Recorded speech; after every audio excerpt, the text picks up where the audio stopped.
Welcome to another edition of Life, Love, and Philosophy. My special guest today is a passionate reader, a student of history. Indeed, he taught history at the college level and also taught history at the prison here on Staten Island. Hope to talk to him about that a little later on. Welcome, Dan Mahala. Thank you, Phil. In our last program, we talked about your passion for reading and how reading has impacted on your life. And what I'd like to do today is to zero in on your reading in history. I know that you have a serious interest in history. As I mentioned, you've taught history. What interests you about history, and what do you think are some of the lessons of history? Well, what interests me primarily is that, you know, at some point in life, you set out to try to understand humankind, try to understand yourself. And I felt that the best way was probably a study of history. How did people behave in the past? Now, when I say history, I include the philosophy and literature of a period that we study as well. And I think the study of mankind is the most important study, regardless of what subject you're focusing on. And history allowed me to look at mankind in different instances, in different periods of time when things were totally different than they are today. And I think it helps anybody, and certainly myself, in understanding something about basic human nature, which of course leads to understanding something about ourselves. I very much agree with that. I think my favorite quote concerning history comes from Tolstoy. In War and Peace, he says this: "The aim of history is to teach humanity and nations to know themselves." Yeah. That's basically what I would agree with. Also, in preparation for this program, I was looking for some other quotations concerning history. Napoleon said this: "The only true philosophy and the only true psychology is history. It can be the mirror of man." Yeah, I agree with that 100%, but unfortunately, you know, when we look at the lessons of history, unfortunately, it's more often misinterpreted than properly interpreted, I think. You know, people say, you know, well, we had an example of that in the past, in the Middle Ages, in the Renaissance, whatever, or 10 years ago, and it didn't work then, it's not going to work now. And this is a total wrongful use of studying history. Yeah. Because history never really repeats itself. It gives us examples, but we got to look at every period and every time and analyze it separately from the rest of history to arrive at the proper conclusion. So if one is thinking the way you are, it seems to me one would say that, yes, there are parallels between the war in Vietnam and the present war in Iraq, but let's remember they are different in many fundamental ways. Yes. And we have to be reluctant to draw lessons from Vietnam that might apply to Iraq. I mean, there are lessons, and we should learn some lessons from Vietnam, but Vietnam is not Iraq, and there are total differences here that have to be applied as well. So it becomes a complex issue. It's like kind of appeasement. You know, they look back to the 30s and say, well, yeah, we appeased Hitler and look what happened. So anytime that there's a threatening world leader, we shouldn't appease? No, history doesn't teach us that. History teaches us we should not have appeased Hitler at that time, but there are times when you should appease. I agree with you. What you're saying is that there's the danger in studying history that one will approach it in a reductionist way. Yes. When things are pretty complex. Yeah. Each of us is complex, life is complex, and events are pretty complex. Yeah, it seems to be the one point that often is missed, that it's more complex than we like to believe. Yes. You know, events are more complex than we like to believe they are. I very much agree with that. I mentioned before that I'd like you to give us an assessment of what you think are some of the lessons of history. Yeah, well, there's a whole bunch, of course, but I think it narrows down to that it provides us with information about humankind. When we look at mankind and how he behaved in different periods under different circumstances and so forth, we learn something about humankind. And as a result of that, we learn something about ourselves. And I think that is by far the greatest lesson of history. We can understand something about human nature, although it's complex and changes all the time and circumstances change around it. But we can hope to understand how to deal with people if we study history enough and learn something about mankind. Do you believe something Will Durant said? We have both read Will Durant's Yeah. 11 volumes of The Story of Civilization, and Durant has a sentence to this effect. And in fact, I think he repeats it in several of the volumes. He'll say something like, everything was changing except man. Yeah. That Durant had the viewpoint that man doesn't change and hasn't changed very much over the centuries. In fact, I have a quote from Durant here. He says, known history shows little alteration in the conduct of mankind. What do you think about that? Well, that's a great lesson to learn. You know, we like to think of mankind as progressing and becoming better, and each generation produces a better educated group. But history proves it's not the case. Yeah. History proves that mankind maybe isn't better off today than he was 100 years ago or 500 years ago. Indeed. Durant uses these words to describe human nature, and I'm quoting historian Will Durant. We are acquisitive, greedy, and pugnacious. He doesn't deny we have good qualities also. I must also add that. He doesn't deny we are complex, to go back to that word. But again, he says we are acquisitive, greedy, and pugnacious. He also says, and I'm quoting him, war is one of the constants of history. War is one of the constants of history. We say that, well, we learn from history, and history, tells us what's the proper mode to adhere to and to follow and so forth. But if you take the example of war, we've had war throughout history, and today, are we any better off? I mean, we have the weapons now to destroy the world, and we're still talking war. How many politicians have you heard that would deny that they would use war as a tool for foreign policy? I mean, there are some people in Europe now asking their politicians that question. Would you use a war as a tool of foreign policy? No American politician would ever say, no, I wouldn't. Yeah. Even though the example of war and what it's accomplished has been a catastrophe. Yeah. Let me read you a little bit of what Durant has to say on war. This is very brief, but I think it very much relates to what you're saying. Will Durant, in his book, again called Lessons of History, has a chapter entitled History and War. And I'm just going to read about a 1-minute selection from this. War is one of the constants of history and has not diminished with civilization or democracy. In the last 3,421 years of recorded history, only 268 have seen no war. I'll say that again.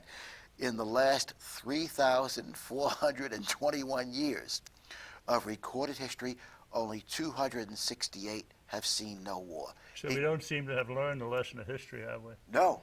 Well, I think Hegel said, we learn from history that we don't learn from history. Yeah, that's even truer. He continues on, just two more sentences from Durant. The causes of war are the same as the causes of competition among individuals. Acquisitiveness, pugnacity, and pride. The desire for food, land, materials, fuels, mastery.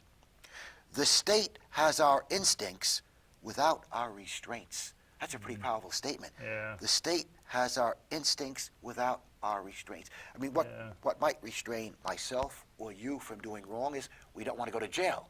Yeah. But so often there are no restraints on the state, on the country. That's The right. country's not worried about going to jail. Hitler wasn't worried about Germany going to jail. And- I don't think the Japanese emperors were worried about Japan going to jail. And when we did some nasty things in history, such as the Mexican War, I don't think James Polk was worried that the United States would go to war if we conducted an immoral war against Mexico, which many historians believe we did. Yeah, I mean, the state uses our instincts to accomplish its ends. That's something we haven't learned from history. And the way we're talking is that we don't learn much from history, and I think that most historians would agree that, it's interesting and we try to learn from it, but certainly the state abuses us, knowing that our instincts, people get bored and look for exciting things, and what's more adventurous than a good war against an evil enemy? I like what you said before. I want to pick up on something you said, that you didn't say this directly. I'm saying it directly, and if you disagree, say so.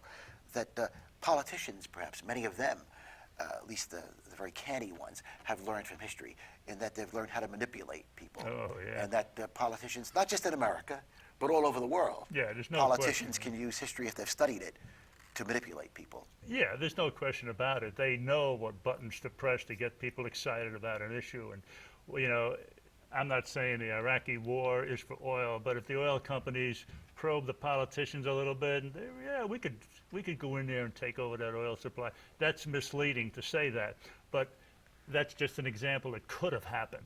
Yeah. Because politicians know that they can get the support of the masses by certain instincts and certain, promises and certain good feelings. Yeah. I mentioned to you that I recently bought a copy of The Prince by Machiavelli. Yeah. I think I read it years ago. Certainly I've read excerpts from it. And I've read enough excerpts from it to know that, to recognize when some politicians in America and Europe are using Machiavellian principles to manipulate the masses of people. Yeah. We're talking again about some of the possible lessons of history. And Dan was suggesting, and I am also suggesting, that we can learn more about human nature and maybe some of the negative aspects of human nature from studying history. Any other lessons that come to mind when you think about history, besides those concerning what human nature might be? Not really, not that I can just Well, let me relay right now. throw a couple at you. Okay. Durant claims that one of the lessons of history, as he sees it, is that religion seems necessary. Now, we know that Will Durant, at least towards the end of his life, was not a devoutly religious person. He had studied to become a priest early on in his life. When he was an elderly man, he, I think, was an agnostic. Again, I know he was not deeply religious. But he does say, again, in this book called The Lessons of History, written in 1968, that he believes that religion seems necessary. Do you have any comment on that? Yeah, that's been said over and over again. Religion is comforting, and we know that before science was advanced, there were a lot of questions about the weather and sickness and rewards for good and punishment for evil and so forth. So believing in a spiritual being that's going to settle, these conflicts and so forth and will explain them to us was necessary. It was a necessary, comforting thing. And I just recently reread E.O. Wilson on human nature, and he says scientists today have, taken apart the theologies of the old religions pretty well and found reasons for behavior. But he said science will never replace religion. Science will never replace religion because they can go right back to the original grand beginning of the cosmos as we know it. And science could never explain that fully. They make attempts, they speculate about it. So he feels that religion will always play a part because it does answer questions and it is comforting to people. Maybe we have an instinct for religion. Yeah, and he talks about that. He talks about a biological instinct of a disturbance, an unpleasant feeling of not being able to be satisfied with the situations on Earth, and people normally seek, that kind of satisfaction and comfort. Durant indicates, in a moment I'm going to read his own words, that history seems to show that human beings need religion to behave themselves, that it would be difficult for a state to be a moral place if there wasn't religion. I'm going to ask you for your opinion on that in a moment, but first let me just read a short segment from Will Durant on religion. Again, this is from his book entitled Lessons of History.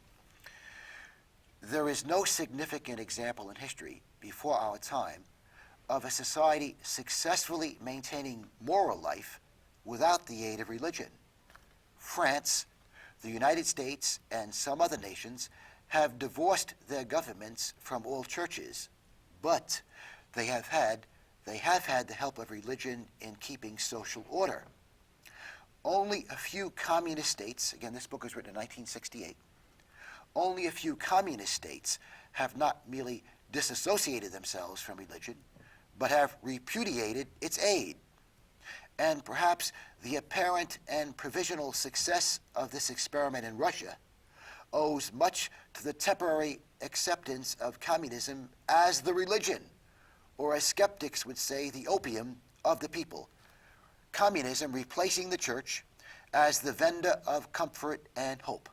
He concludes with these words: if the socialist regime in Russia should fail in its efforts to destroy relative poverty among the masses, this new religion may lose its fervor and efficacy, and the state may wink at the restoration of supernatural beliefs as an aid in quieting discontent. His final sentence, and this is pretty powerful: as long as there is poverty, there will be gods. Well, what do you think about the idea that a state probably will not be very successful in promoting morality among its people if there isn't any religion in the state? I don't agree with that. And we really have to define religion. Belief in the supernatural. Yeah, well, Do people have to believe in a supernatural to be good? yeah, but the Greeks had what we would refer to as a paganism, which it had a supernatural, had a mythology and so forth, but they didn't seem to have any grand problems of setting a moral standard and getting people to behave in a proper way, in a civilized way, and so forth. I don't believe that religion as we know it today is an absolute necessity. And I also don't believe that we can draw false conclusions from history by saying, well, the anti-religious communists failed. I don't associate the two. I don't think one has a lot to do with the other. Nor, we are the most religious country outside of maybe Israel and India. They say they have a higher percent of people. We may be even more religious than Israel, by the way. Yeah, India may be the most religious. We're certainly the most religious industrialized country. We're also the most violent industrialized country. Look at the number of people in our society in prison. Look at the violent crime rates. Look at the homicide rate. We're the leaders. So there you could associate religion with maybe brutality and violence in a certain respect. It's interesting that you say that, because recently I was listening to a professor of religion. I think he's the chair of the department at Boston University. And he said this about religion. He's not a cleric, by the way. He said that religion has been the greatest force in history for both good and evil. Right. Good right. and evil. Yeah. And I think, that there have been some attempts to set up societies. The French Revolution tried to do away with religion and establish a secular religion of some types, as the communists had and others had. But, because they haven't been successful, doesn't dictate that that morality hinges on religion. I don't think it does. Yeah, I tend to agree with you. I'm not anti-religion. I'm not especially pro-organized religion either, but I'm certainly not anti-religion. I don't try to dissuade people from being religious. In fact, I think religion can have some powerfully good influences on people, can offer people comfort and guidance. I think the great holy books can offer people good guidance. Having said that, since I spend a good part of my year in Holland and Spain, you have been spending more than 20 years living in France for about 3 months of the year. We know that France, Holland, and Spain today are very secular countries. In fact, I'm amazed at how secular Spain is now. You probably know gay marriage is now legal in Spain, and Spain used to be one of the most Catholic countries in the world. The point I wish to make is this. I don't see the Dutch or the Spaniards as being less moral than Americans. In fact, if you go to Holland and you go to Spain, you see there is much concern about the homeless. In fact, in Amsterdam, it is said there are no homeless families in Amsterdam. They have the welfare state, so to speak.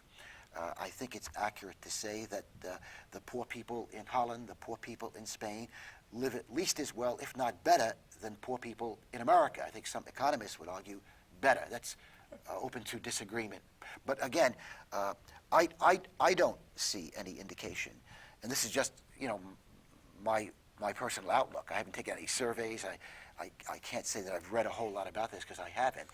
But I don't see any indication that the Dutch people in Holland or the Spanish people in Spain are less moral than Americans. I think their crime rate is lower. I'm virtually Yeah, well, there's certain. no doubt. Their violent crime rate, I believe, is a lot lower than America. Yeah, there's no doubt about the countries you mentioned having a positive correlation between their lack of religion and their lack of violent crime, lack of imprisonment, lack of drug use, lack of illegitimate children. All of those things are on a lower scale than what the more religious countries have. And there's even been a study made in this country about parts of this country. The most religious parts of this country are the Bible Belt in the Midwest and the southern states.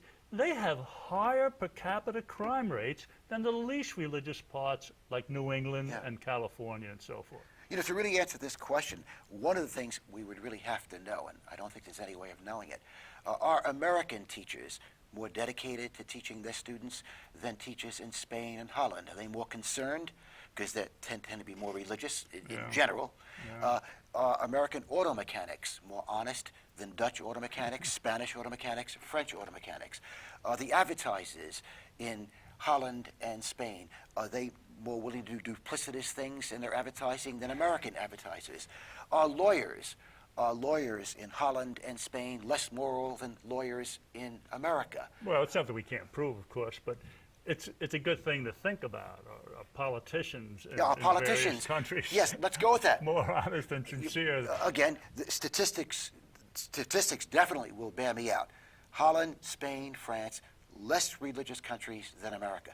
The percentage of people who go to church is very low. In Holland, it's single digits. Yeah. But you're raising a very interesting point.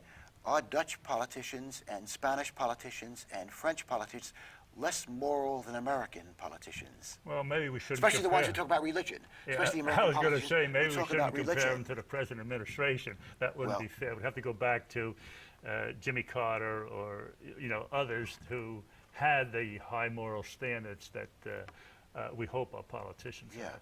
but just to be fair to the Republican side, there are Republican politicians who do talk a lot about religion, whom I think even you would agree are reasonably moral people. I know neither one of us is crazy about the present administration, Yeah. but I don't want to leave the viewer with the idea that at least I believe that Democratic politicians who talk religion are much more sincere than Republican politicians who talk religion. No, that shouldn't be left. Yeah, That image you shouldn't don't be believe left. that either? No, no, Okay. not at all. I think this, in fact, Will Durant says this, that politicians throughout history have used religion for their own selfish reasons. He says that. yeah, Again, that's yeah. one of the lessons of history. Yeah, well, that's been said Politicians many use times, religion. yeah. Not all of them, of course, but many politicians throughout the world, Yeah. not just in America, have used religion as a tool, sure. as a tool. And maybe some of our politicians have learned from history how to use religion as a tool. Maybe so. That's Yeah. one of the lessons of history, certainly. Yeah. Another lesson of history, according to Will Durant, is that wealth tends to be concentrated in a few hands. That even after you redistribute it, it tends to, again, accumulate into the hands of a few people. Yeah, that's Do you have kind any of a comments known. on That's, that? that's kind of a known economic fact that there are people who will accumulate wealth, and there are people who have no talent at all for the accumulation of wealth. I think the economic argument, is, well, do we just give that wealth to that handful of people that have the capacity to accumulate wealth and deprive the others, or do we keep redistributing it?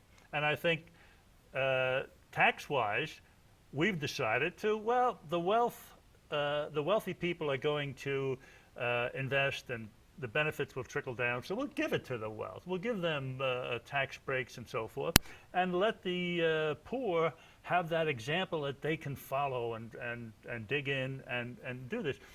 That doesn't seem to work, the trickle-down policy.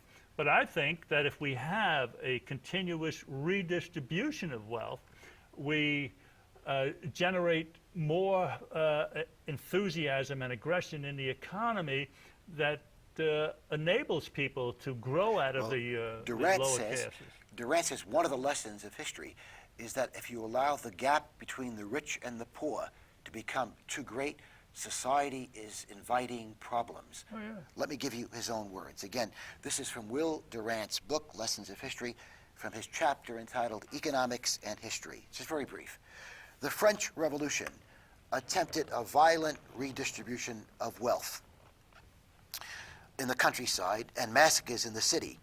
But the chief result was a transfer of property and privilege from the aristocracy to the bourgeois. So again, France, in the French Revolution, attempted a violent. Yeah. He goes on to talk about the United States now.